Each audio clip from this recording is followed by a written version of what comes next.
Salutare, doamna! Bine v-am găsit la un episod de pe canalul meu de YouTube. Astăzi ne jucăm în restaurant Toti. Da. Evident că mi s-au secat un fel de mâncăruri, că altfel nu se putea ști. Și aruncăm așa.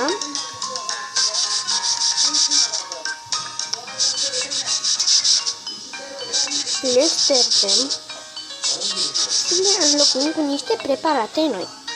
Pentru început vom pune niște pâine prăjită, friganele de fapt, că de fapt sunt friganele, și căutăm preparate de 16 ore ca să ne încadrăm de la ora 8 până la ora 12 dimineața. Deci căutăm preparate de 16 ore, au niște lovely pancakes. Acum mai căutăm niște preparate de 16 ore. Le căutăm. Trebuie să fim destul de răbdători, se mișcă destul de greu câteodată. Chiar acum se vede așa, nu știu, se mișcă destul de greu. Dacă puteți observa,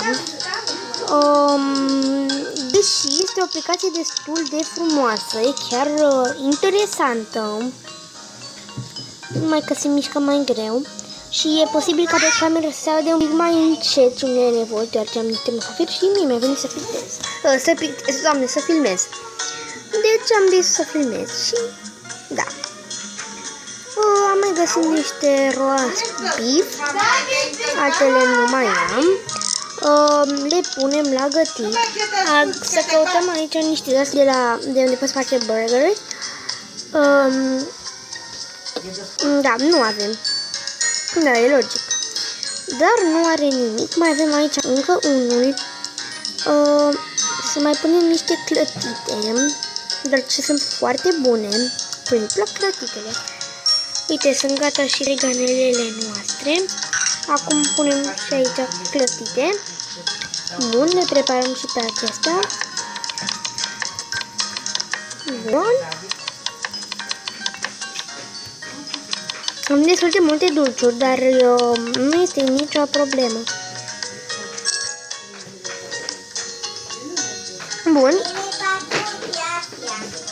Da. Cam așa arată și bucătăria mea. Știu că se vede cam încet. Nu uitați să dați like și să vă abonați. Ne vedem și data viitoare.